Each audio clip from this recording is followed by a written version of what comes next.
नमस्कार विद्यार्थी मित्रांनो, क्रिएटिव्ह मॅथ्स मराठी या आपल्या लाडक्या युट्यूब चॅनलमध्ये तुमच्या सगळ्यांचं मी पुन्हा एकदा सहर्ष स्वागत करतो. चर्चा करतो इयत्ता 9वी गणित भाग 2 वरती दुसरं प्रकरण समांतर रेषा. पहिल्या प्रकरणावर आपण चर्चा केली आणि त्याचबरोबर दुसऱ्या प्रकरणातला सराव संच 2.1 सुद्धा आपण बघितलाय. आधीच्या व्हिडिओ नसतील बघितल्या तर या व्हिडिओच्या खाली डिस्क्रिप्शन मध्ये जा आणि डिस्क्रिप्शन मध्ये जाऊन दिलेल्या लिंकवर क्लिक करा. तिथे तुम्हाला 2.1 आणि या अगोदरच्या व्हिडिओ बघता येतील. तर पटकन जाऊयात पुढे जाण्याच्या अगोदर एक छोटीशी रिक्वेस्ट आहे. नवीन असाल मित्रांनो तुम्ही आपल्या युट्यूब चॅनलवर अजूनपर्यंत चॅनल सबस्क्राईब नसेल केला तर झटक्यान चॅनल सबस्क्राईब करा. त्या बाजूला असलेलं बेलचं बटन दाबा आणि मी अपलोड केलेल्या प्रत्येक नवीन व्हिडिओची नोटिफिकेशन तुमच्यापर्यंत तेव्हा पोहोचेल जर तुम्ही चॅनल सबस्क्राईब कराल तर. ओके, तर आता बघा मित्रांनो, जाऊयात पुढे. भूमिती प्रत्येकाला नेहमी अवघड वाटत असतं मित्रांनो, घाबरायचं नाही. डर के आगे जीत है, जिंदगी की यही रीत है. बघा, हरलो तर घाबरलो तर आपण हरू शकतो, त्याच्यामुळे घाबरायचं नाही, टेन्शन घ्यायचं नाही. तर आता बघा या ठिकाणी आता हा जो आपल्याला मुद्दा आहे, तर हा जो प्रश्न आहे तो आपण नीट समजून घेऊयात. बघा, आकृतीमध्ये y बरोबर 108 आणि x बरोबर 71, तर रेषा m व रेषा n समांतर होतील का? m आणि n समांतर होतील का? बघा, x आणि y हे दोघ जण आंतर कोण आहेत, आतले कोण आहेत मित्रांनो. एक गुणधर्म आहे, जर आंतरकोनांची एक जोडी पूरक असेल म्हणजे आंतरकोनांच्या मापांची बेरीज जर का 180 अंश असेल तर या दोन रेषा समांतर असतील. आणि आंतरकोनांची जोडी जर 180 जोडी जी आहे त्यांची बेरीज 180 नसेल तर त्या दोन रेषा समांतर नाही. उदाहरणार्थ बघा, इथं जर आपण बघितलं x अधिक y बरोबर किती, x किती बाबा 108 अंश अधिक y किती 71 अंश, किती होतात 8 आणि 1 9, 7 आपल्या जागेवर 1, 179. हे 180 आहे का? Is not equal to 180. x plus y is not equal to 180. x अधिक y बरोबर 180 नाहीये. इथं या दोन कोणांच्या मापांची बेरीज 180 अंश नाहीये, म्हणून हे दोघ जण म्हणजे कोण दोघं, या दोन ज्या रेषा आहेत ना या समांतर नाहीत. म्हणून रेषा एल एम व रेषा एन या समांतर नाहीत, या एकमेकींना समांतर नाहीत, या एकमेकींना समांतर नाहीत. ओके, एकमेकींना समांतर नाहीत. आता बघा, हे लिहिलं आपण एकमेकींना समांतर नाहीत का? कारण एकच आहे, बेरीज 180 अंश नाही. 180 अंश आले असते तर समांतर असते. पुढचा मुद्दा बघा, इथे बघा, इथे आपल्याला सांगितलं की रेषा एल आणि एम समांतर आहे का? अगं बाई, बघा, ए आणि बी एकरूप आहे, हा ए आणि हा बी एकरूप आहे, हे दोघ जण एकरूप आहेत, तर या दोन रेषा समांतर आहेत का? बघा मित्रांनो, सिद्धता म्हणजे सिद्ध करू. चला, सिद्धता सिद्धता लिहिताना एक काम करा. चला, एक आपण इथे एक बिंदू घेऊ, इथे एक बिंदू घेऊ ज्याचं नाव बी, नंतर याचं नाव समजा सी आहे. इथे एक सॉरी कोण घेऊ जो सी असेल. आता बघा, या ठिकाणी पहिला मुद्दा लिहा, कोण ए बरोबर कोण ए एकरूप कोण बी आपल्याला दिले. ओके, हे कशामध्ये दिले बाबा? पक्षामध्ये दिले. काय दिले बाबा? ए एकरूप बी आपल्याला दिले. ज्या गोष्टी दिलेल्या असतात त्या पक्षात असतात. ओके, वाटलंच तर इथं पक्ष पण लिहा. चला, तुमच्या डोक्याला ताप नको, तुम्हाला टेन्शन नको, सगळ्या गोष्टी डिटेलमध्ये आपण या ठिकाणी बघूयात. इथं आपल्याला पक्ष पण लिहायचं, साध्य पण लिहायचं, सिद्धता पण लिहायचं, सगळ्या गोष्टी लिहू, म्हणजे कसं तुमचे मार्क गेले नाही पाहिजेत कुठं. पक्ष, आपलं पक्ष अभ्यासावर लक्ष. आता बघा, पक्षात काय लिहिणार? तर सिद्ध कराच्या आधी जे असतं ना मित्रांनो, सिद्ध करा याच्या आधी जे असतं ते पक्षात, नंतर जे असतं ते साध्यात लिहायचं. आता याच्या आधी काय आहे? कोण ए एकरूप बी हे पक्षामध्ये, कोण ए एकरूप कोण बी हे दिलंय पक्षामध्ये. साध्य काय करायचं बाबा मला? साध्य बघा, तर सिद्ध करा याच्या पुढे जे असतं त्याला साध्यामध्ये लिहायचं. रेषा एल समांतर रेषा एम झालं, रेषा एल समांतर रेषा एम साध्य झालं. आता करूयात सिद्धता. आता सिद्धता बघा, सिद्धतेमध्ये आपण काय या ठिकाणी लिहिणार? सिद्धतेमध्ये पहिलं साध्यातलं उचलून लिहायचं. चला, कोण ए पक्षातलं, एकरूप कोण बी, इथं लिहा पक्ष. ओके, काय नाही केलं, पक्षामध्ये काय लिहिलं? कोण ए एकरूप बी पक्षात. साध्य काय करायचं? रेषा एल समांतर एम. आणि सिद्धतेमध्ये पहिला ए आणि बी एकरूप हे लिहिलं. आता दुसरा मुद्दा या ठिकाणी बघा, ए आणि बी एकरूप आहे. आता बी आणि सी हे दोघ जण विरुद्ध कोण आहेत एकमेकांचे, आणि विरुद्ध कोण एकरूप असतात, म्हणून आपण म्हणू कोण बी एकरूप कोण सी, कोण बी एकरूप कोण सी, किंवा सी एकरूप कोण बी असं लिहिलं तरी चालेल. सी एकरूप कोण बी हे कारण काय? विरुद्ध कोण आणि विरुद्ध कोण हे नेहमी एकरूप असतात. ओके, आता लक्षात घ्या, 1 आणि 2 वरून बघा ए एकरूप बी आणि सी एकरूप बी, ए एकरूप बी सी एकरूप बी, याचा अर्थ ए आणि सी पण एकरूप आहे। याचा अर्थ म्हणून आपण लिहू शकतो कोण ए एकरूप कोण सी, कशावरून 1 व 2 वरून, 1 व 2 वरून, 1 व 2 वरून आपण असं म्हणू शकतो। आता बघा ए आणि सी एकरूप आहेत, परंतु हे दोघं जण कसे संगत कोण आहेत मित्रांनो, आणि संगत कोण जर का एकरूप असतील तर या दोन रेषा समांतर असणार, लक्षात घ्या। परंतु परंतु हे संगत कोण आहेत, संगत कोण आहे किंवा ही संगत कोणांची जोडी आहे। ओके, संगत कोण आहेत, संगत कोण आहेत म्हणून आपण लिहू शकतो रेषा एल समांतर रेषा एम। ओके, कंसात लिहा संगत कोण कसोटी, कंसात तुम्ही लिहायचं संगत कोण कसोटी। एवढंच आहे मित्रांनो। पहिलं काय बघा, सिद्धतेत 3 मुद्दे। पहिला मुद्दा ए एकरूप बी पक्षामध्ये, दुसरा एकरूप सी, दुसरा मुद्दा सी एकरूप बी विरुद्ध कोण, आणि तिसरा मुद्दा या दोघांवरून लक्षात येते बी बी एकरूप आहे, उजवी बाजू एकरूप आहे म्हणून डावी बाजू पण एकरूप, म्हणून ए आणि सी पण एकरूप झालं। ओके, परंतु हे संगत कोण आहेत आणि संगत कोणांची जोडी एकरूप आहे म्हणून या दोन रेषा समांतर झाल्या। एकदम साधं सोपं आहे। पुढचं गणित बघू। बघा इथे पण आपल्याला हाच मुद्दा आहे, विषय आहे की इथे आपल्याला काय सिद्ध करायचं बघा, पक्ष। चला पहिलं पक्ष आपण एकदम पक्षापासून सुरुवात करू। हा, चिमणी उडाली कावळे उडाला तो पक्षी वेगळा आणि हा पक्ष वेगळा, हा पक्ष वेगळा।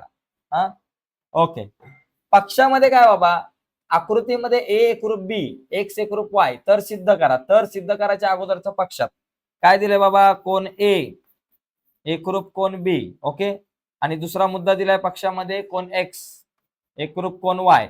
ओके, हे एकरूप आहे आणि साध्य काय करायचं बाबा मला, तर सिद्ध करा। तर सिद्ध करा म्हणजे साध्य, तर सिद्ध करा जे असतं ते साध्यामध्ये आज लिहायचं। तर सिद्ध करायच्या पुढे ते साध्यात काय सिद्ध करायला सांगितलं, एल एकरूप एन, रेषा एल एकरूप नाही समांतर रेषा एल एकरूप एन।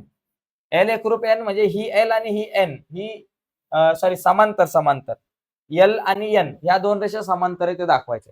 चला आपण टप्प्याटप्प्याने जाऊ। चला सिद्धता लिहिताना टप्प्याटप्प्याने व्यवस्थित लिहूयात आपण। सिद्धता पहिला पॉइंट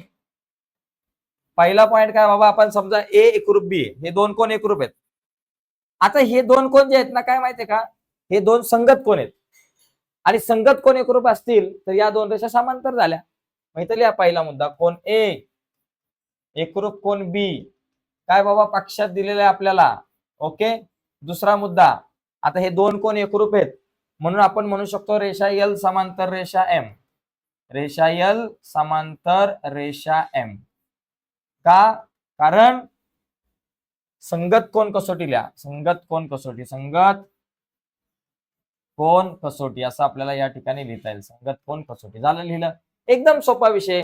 ए एकरूप बी आहे बरोबर, परंतु हे संगत कोण आहेत म्हणून या दोन रेषा समांतर झालं।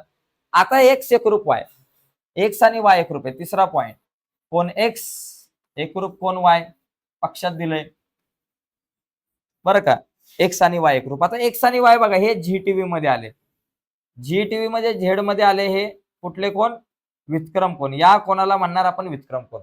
आता हे दोन व्युत्क्रम कोण एकरूप आहे आणि जर ही जर छेदिका झाली तर या दोन रेषा समांतर झाल्या म्हणून या दोन रेषा समांतर, आपण म्हणू हे व्युत्क्रम कोण आहेत म्हणून चौथा पॉइंट लिहू शकतो रेषा एम समांतर एन। इथं लिहायचं रेषा एम समांतर रेषा एन। का, कारण व्युत्क्रम कोण कसोटी, व्युत्क्रम कोण कसोटी, कोण कसोटी घेऊ। ओके, बघा व्युत्क्रम कोण कसोटी काय म्हणतं, जर दोन रेषांना एका छेदिकेने छेदले असता तयार होणाऱ्या व्युत्क्रम कोणांची एक जोडी एकरूप असेल तर या दोन रेषा समांतर असतात। ठीक आहे, आता लक्षात घ्या विधान 2 आणि 4 चा जर विचार केला बघा, रेषा एल समांतर एम आणि एम समांतर एन। बघा इथं रेषा एल जी आहे ती एम ला समांतर आहे आणि एन सुद्धा एम ला समांतर आहे। आता या दोन्ही रेषा एका तिसऱ्या रेषेला समांतर असतील तर याचा अर्थ एल आणि एन सुद्धा समांतर आहे असं आपण 5व्या मुद्द्यामध्ये लिहू शकतो। म्हणून रेषा एल समांतर रेषा एन, कशावरून, 2 व 4 वरून, 2 4 वरून, 2 व 4 वरून आपल्याला लिहायचं। एकदम सोपा विषय। 3-4 मुद्द्यात कार्यक्रम झाला. ए एकरूप बी लिहिलं पहिला मुद्दा, पक्षामध्ये आपल्याला दिलेले ए एकरूप बी. मग ए आणि बी एकरूप आहे म्हणून या दोन रेषा समांतर, कारण संगत कोण कसोटी. त्याचप्रमाणे एक्स एकरूप वाय, एक्स आणि वाय एकरूप आहे म्हणून यम आणि एन या दोन रेषा समांतर, विक्रम कोण कसोटी. आता यल समांतर यम आणि एन समांतर यम, म्हणजे यल आणि एन या दोन्ही रेषा यमला समांतर आहे, म्हणजे याचा अर्थ त्या दोन्ही रेषा परस्परांना पण समांतर असतात. अशा प्रकारे आपण हा जो प्रश्न आहे तो सोडू शकतो. तिसरा झाला. आता पुढचा एक प्रश्न आपण बघू, पुढे काय आहे वाढून ठेवलेलं बघूयात. बघा इथं मला काय करायचंय, या ठिकाणी मला कशाची किंमत काढायची बघा. इथे आकृतीमध्ये सी चं माप 50 आहे, डी चं माप 100 आहे, तर कोण एबीसी चे माप काढा. एबीसी म्हणजे हा कोण, याचं मला माप काढायचं आहे. आणि इथं काय सांगितलंय, सी मधून एबी ला समांतर रेषा काढा. चला सी मधून आपण एबी ला समांतर एक रेषा काढू. बघा ही लाल रेषा काढू मस्त. सी मधून ही जी रेषा आहे ही कोणाला समांतर आहे, एबी ला समांतर आहे. आता मला बीए समांतर डीई, बघा एबी समांतर डीई समांतर सी, इथं नाव देऊ वाटलंच तर पी नाव देऊ आणि क्यू नाव, पी क्यू नाव देऊ, बरोबर. एबी समांतर पी क्यू समांतर डीई समांतर एबी समांतर पी क्यू, तिन्ही रेषा एकमेकींना समांतर आहे. आता मला काय करायचंय, मला काढायचंय बी. आता या दोन रेषा समांतर असतील तर हा बघा बी, इथं तयार होणारा हा झेडचा अँगल बघा, हा संपूर्ण मोठा कोन आणि हा कोन हे दोन्ही कोण एकरूप असणार, म्हणजे बीचं माप आणि या मोठ्या कोणाचं माप एक सेम असणार आहे. आता या मोठ्या कोणाचं माप काय, 50 अधिक हा कोन किती आहे मला माहिती आहे का, या कोणाचं माप निघालं तर 50 अधिक समजा याचं काय माप असेल ते, या दोघांची बेरीज म्हणजे या मोठ्या कोणाचं म्हणजे बीसीक्यूचं माप झालं. आणि बीसीक्यूचं माप जेवढं असेल तेवढंच या कोन बीचं माप असणार आहे. त्याच्यामुळे एकदम सोपा विषय. बघा आपण टप्प्याटप्प्याने या प्रश्नाचा विचार करू. पहिला हा जो प्रश्नचिन्ह दिसतोय त्या कोणाचं माप आपण काढण्याचा प्रयत्न करूया. बघा याचं माप काढण्यासाठी डी आणि हा कोन या दोघांची बेरीज 180 अंश असणार आहे, कारण हे अंतर कोण आहेत. बघा डीई समांतर सीक्यू, आपण म्हणू रेषा डीई समांतर, इथून सुरुवात करू चला. रेषा डीई समांतर सीक्यू, बघा डिटेल मध्ये लिहू, रेषा डीई समांतर सीक्यूच्या ऐवजी पीक्यू लिहू, समांतर रेषा पीक्यू, रेषा पीक्यू करू. आणि छेदिका कोण असणार इथं, आणि डीसी छेदिका, डीसी छेदिका असताना, छेदिका डीसी छेदिका असताना, ओके, ती जर छेदिका असेल डीसी तर आपल्याकडे काय होतं बाबा, हा कोण डी आणि हा कोण सी एकरूप आहे. बघा असं लिहू, कोण डी, डी चं नाव काय बाबा, चला डीच लिहा, डी कारण इथं डीच दिले. एकरूप या सी चं नाव, आता सी म्हणजे 3 सी झाले, हा एक सी, हा दुसरा सी आणि हा मोठा तिसरा सी. ओके, आपण याचं नाव लिहू D C Q, D C Q, D C Q. कुठले कोण झाले हे, सॉरी बरोबर एकरूप नाही झाले, सॉरी यांची बेरीज 180 अंश झाली, माफ करा. हे अंतर कोण आहेत, या अंतर कोणांची बेरीज 180 अंश असते, ते एकरूप नसतात. हा डी आणि हा डीसीबी या दोघांची बेरीज 180 अंश असणार, अधिक डीसीबी बरोबर 180 अंश, कारण हे काय अंतर कोण आहेत, आपण म्हणू अंतर कोण. इथे आपल्याला लिहायचं अंतर कोण, अंतर कोणांची बेरीज 180 अंश.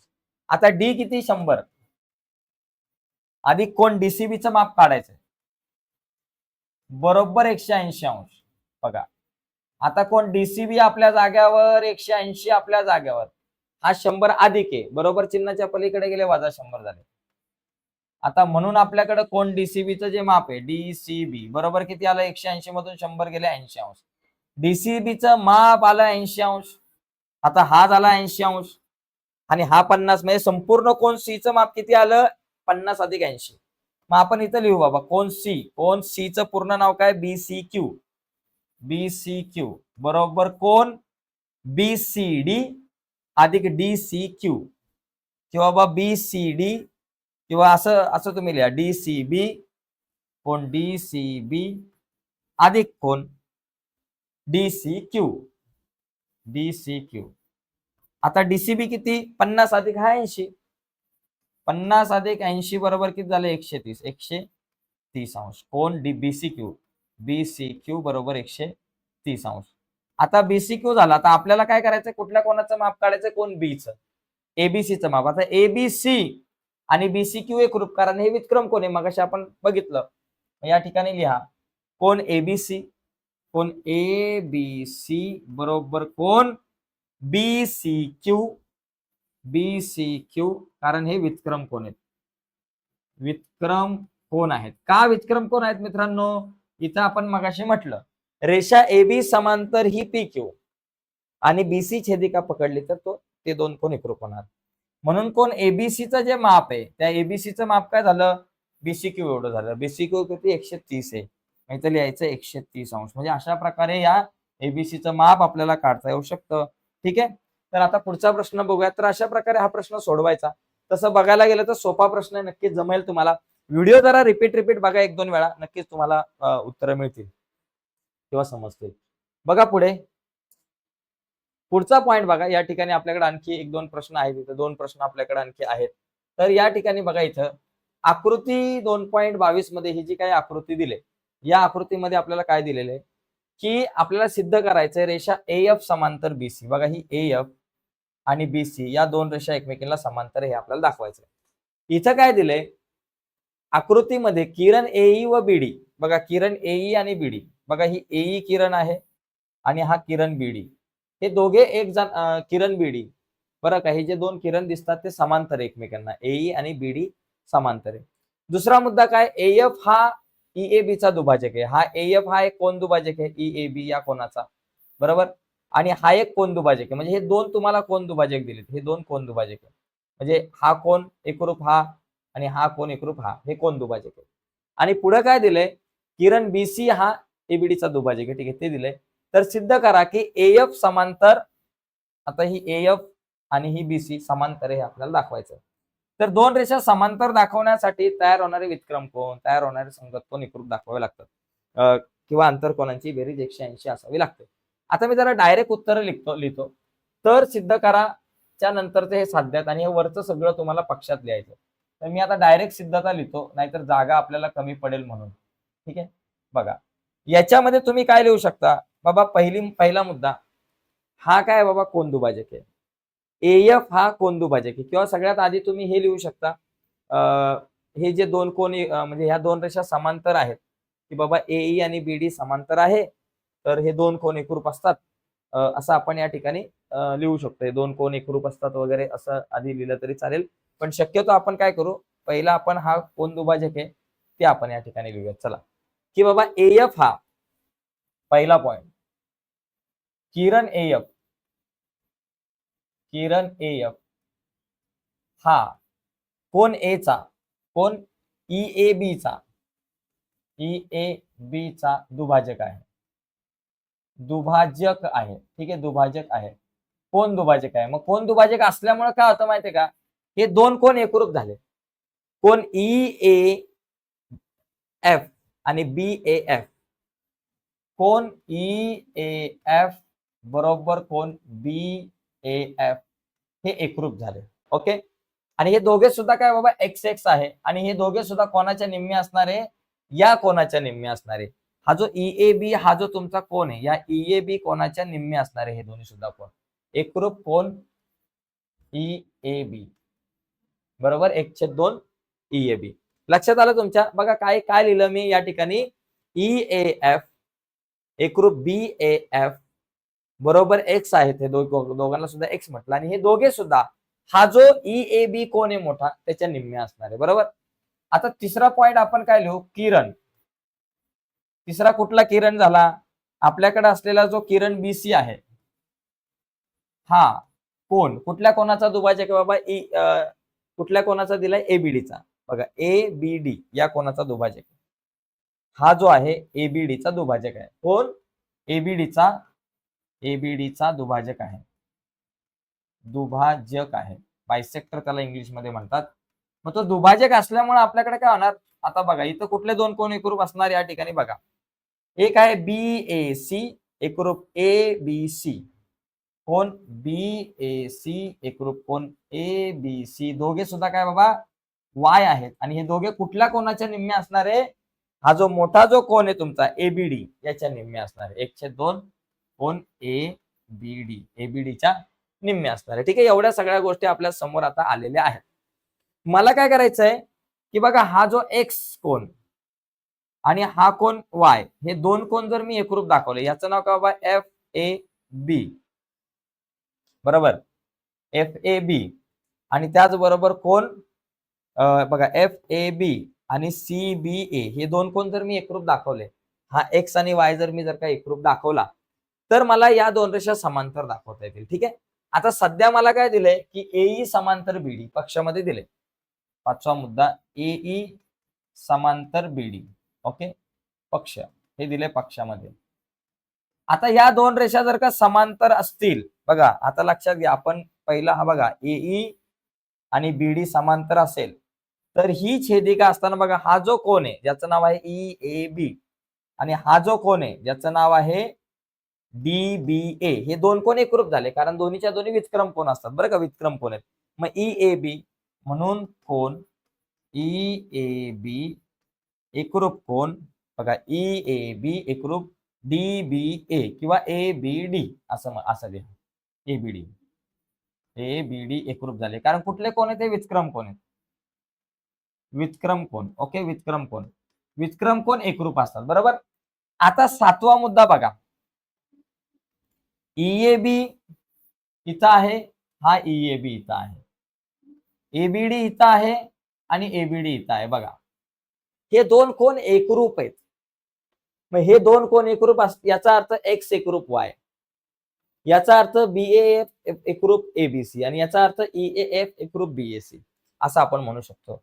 म्हणून आपण लिहू शकतो, म्हणून X एकरूप Y आणि त्याचप्रमाणे X एकरूप Y लिहू शकतो, X एकरूप Y लिहू शकतो बरं का. त्याच्यामुळे X आणि Y हे दोघ जण एकरूप झाले. याचाच अर्थ कोण FAB, याचाच अर्थ बघा FAB म्हणजे BAF आणि कोण BAF बरोबर कोण, बरोबर. किंवा याला खाली लिहा वाटलंच तर, आठवा पॉइंट, म्हणून कोण BAF बरं का. हा कोण BAF आणि ABC एकरूप झाले बघा, ABC एकरूप झाले, BAF आणि ABC बरोबर कोण ABC. हे कशावरून, वितक्रम कोण कसोटी, वितक्रम कोण कसोटी ना, हे कशावरून 2, 4 आणि 6 वरून, 2, 4 व 6 वरून, 2, 4, 6 वरून, 2, 4, 6 वरून आपण काय म्हटलं की बघा EAB आणि BAD एकरूप आहेत. मग हे दोघ जण एकरूप म्हटल्यावर X आणि Y एकरूप झालं आणि X आणि Y एकरूप म्हटल्यावर BAF आणि ABC एकरूप, म्हणजे BAF आणि ABC हा कोण आणि हा कोण हे दोन कोण एकरूप झाले.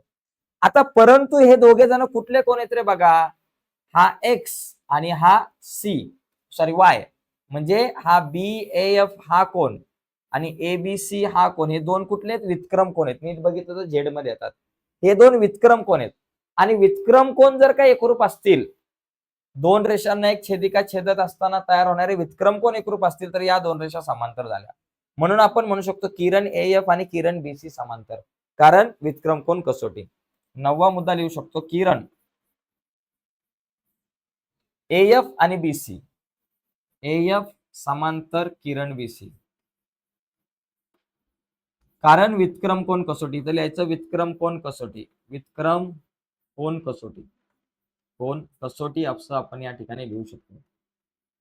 तर अशा प्रकारे आपल्याला या प्रश्नाचं उत्तर लिहिता येऊ शकतं, हा प्रश्न सोडवता येऊ शकतो. जरा मोठा आहे पण समजून घेतला तर आपल्याला जमेल. थोडीशी आकृती पण किचकट आहे पण टेन्शन घ्यायचं नाही. ठीक आहे. आता यानंतर आपला शेवटचा प्रश्न एक राहिला तो बघूयात आणि मग आपल्याला थांबता येईल. बघा 6वा प्रश्न, या प्रश्नामध्ये पण मित्रांनो तसाच विषय आहे जो मगाशी आपण केला होता. इथे आपल्याला काय दिलंय, रेषा AB व CD परस्परांना बघा रेषा AB व CD या रेषांना EF जी आहे, ही जी रेषा EF आहे ती अनुक्रमे P आणि Q मध्ये छेदते. बघा ही AB आणि CD आहे, त्याच्यामध्ये रेषा EF जी आहे ती P आणि Q या दोन बिंदूमध्ये छेदते. याच्यामध्ये PR व QS हे किरण असून, हा PR आणि QS हे दोन किरण आहेत असून अनुक्रमे BPQ व PQC हे त्यांचे दुभाजक आहे. म्हणजे अनुक्रमे BPQ व PQC चे दुभाजक आहेत. म्हणजे PR आणि QS हे दुभाजक आहे. हा जो PR आहे हा BPQ या कोणाचा दुभाजक आहे, म्हणजे इथं X आणि इथं X कोण होणार, आणि हा पण दुभाजक आहे म्हणजे इथं Y आणि इथं Y असं आपण समजून घेऊ. ठीक आहे. तर सिद्ध करा, आपल्याला काय सिद्ध करायचं की AB समांतर CD. आता मला AB आणि CD समांतर दाखवायचे, तर इथं तयार होणारा हा पूर्ण कोन P आणि इकडचा हा पूर्ण कोन Y, हे दोन कोन एकरूप दाखवावे लागतील.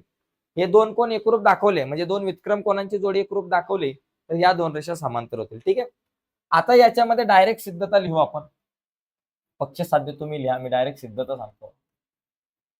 बघा सिद्धतेमध्ये आपल्याला काय दिलंय, सिद्धतेमध्ये पहिला मुद्दा बघा, पी आर हा BAQ चा कोन दुभाजक आहे असं लिहा. पहिला मुद्दा, किरण पी आर, काय बाबा, किरण पी आर हा कोन BAQ चा दुभाजक आहे. कोन दुभाजक आहे, चला कोन दुभाजक आहे, कोन दुभाजक आहे. हे पक्षामध्ये लिहा, तिथं कंसामध्ये लिहा बाबा पक्ष.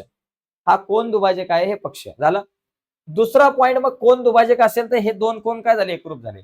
BAR एकरूप BPR आणि QPR हे दोन कोन एकरूप झाले. बघा BPR आणि QPR हे दोन कोन एकरूप झाले. म्हणून आपण म्हणू शकतो कोन BPR बरोबर कोन QPR आणि या दोघांना आपण काय म्हणू बाबा, एक्स म्हणू. दोघे सुद्धा एकरूप आहेत कारण एक्स बरोबर. याचप्रमाणे आपल्याला तिसरा पॉइंट आपण बघा, तिसरा पॉइंटचा जर आपण विचार केला, तिसरा मुद्दा आपण काय म्हणू शकतो की बाबा या ठिकाणी तिसऱ्या मुद्द्यामध्ये QS जो आहे हा एक कोन दुभाजक आहे. हा QS आहे. आता इथं हा एक्स आणि हा एक्स झाला. आता हा जो QS आहे हा एक कोन दुभाजक आहे. कोणाचा, PQC चा. मग इथं लिहायचं किरण QS हा कोन कुठल्या कोणाचा दुभाजक आहे, कोन PQC चा दुभाजक आहे. कोन PQC चा कोन दुभाजक आहे, कोन दुभाजक आहे, कोन दुभाजक आहे. मग कोन दुभाजक असल्यामुळे आता आपण काय म्हणणार, इथं कुठले दोन कोन एकरूप होणार बघा, PQS आणि CQS यांना आपण YY म्हणू. कोन PQS अधिक कोन CQS. बघा कोन बरोबर कोन CQS बरोबर याला आपण म्हणू Y. हे दोन कोन एकरूप झाले. ओके. आता याच्यामध्ये आणखी एक गोष्ट लक्षात घ्या, इथं आता बघा या ठिकाणी कोन हे जे दोन किरण आहेत, या किरणांचा जर का आपण इथं विचार केला, बघा AB व CD या रेषांना EF ही अनुक्रमे Q मध्ये छेदते. PR व QS हे किरण समांतर किरण असून, आता हे दोन किरण एकमेकांना समांतर आहे. हा किरण आणि हा किरण हे दोन्ही किरण काय बाबा एकमेकांना समांतर आहे. आता समांतर असतील तर इथे तयार होणाऱ्या हा X आणि हा Y हे दोन्ही कोण कसे असणार आहे बाबा, एकरूप असणार आहे. X आणि Y हे दोन्ही कोण एकरूप असणार कारण हे व्युत्क्रम कोण आहे. म्हणजे PAR आणि SQR हे दोन्ही कोण एकरूप असणार. या ठिकाणी पाचवा पॉइंट आपण लिहू शकतो की किरण PR समांतर किरण SQ. बघा किरण PR समांतर किरण SQ, किरण SQ बरोबर. PR आणि SQ समांतर आहे. मग हे समांतर आहेत, हे कशामध्ये दिले बाबा, पक्षामध्ये दिले. बाबा हे दोन किरण समांतर आहेत.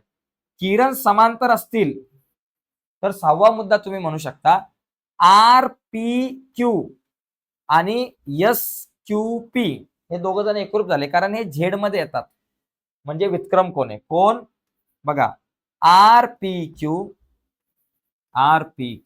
बरोबर कोण SQP हे दोघ जण एकरूप झाले. का एकरूप झाले, कारण व्युत्क्रम कोण कसोटी. इथं लिहायचं व्युत्क्रम कोण, व्युत्क्रम कोण आहे, व्युत्क्रम कोण एकरूप झाले. ओके झालं व्युत्क्रम कोण एकरूप.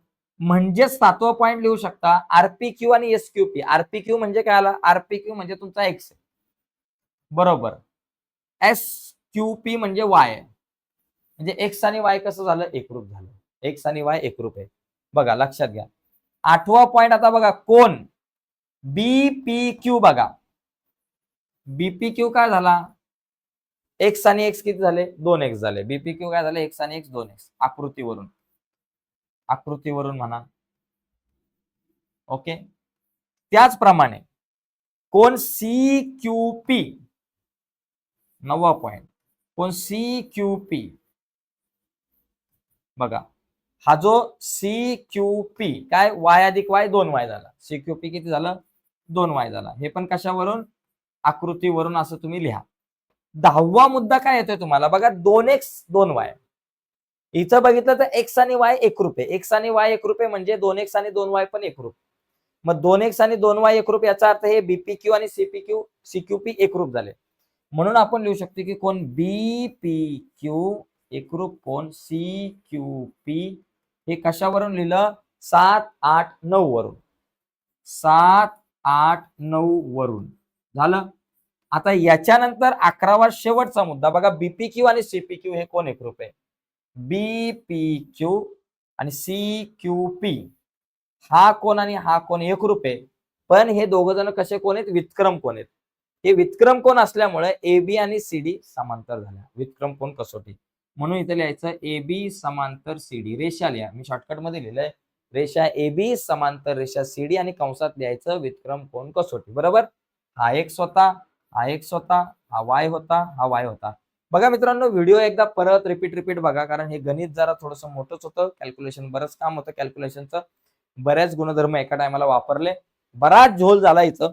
तर आजच्या या चर्चेमध्ये मित्रांनो आपण इथंच थांबूयात. बराच वेळ आपला गेला, जवळपास अर्धा तासापेक्षा अधिक वेळ आपला झालेला आहे. तर आज आपण इथं थांबू. पुढच्या व्हिडिओमध्ये आपण संकीर्ण प्रश्न संग्रह जो आहे दुसरा, त्यावर आपण चर्चा करणार आहोत. पण पुढची व्हिडिओ तुमच्यापर्यंत पोहोचावी असं वाटत असेल आणि अजूनपर्यंत तुम्ही आपला चॅनल सबस्क्राईब नसेल केला तर आत्ताच आपला चॅनल सबस्क्राईब करा आणि त्या बाजूला एक बेलचं बटन आहे ते सुद्धा दाबा, जेणेकरून मी अपलोड केलेल्या प्रत्येक नवीन व्हिडिओची नोटिफिकेशन तुमच्यापर्यंत पोहोचेल. बाय मित्रांनो, धन्यवाद सर्वांना.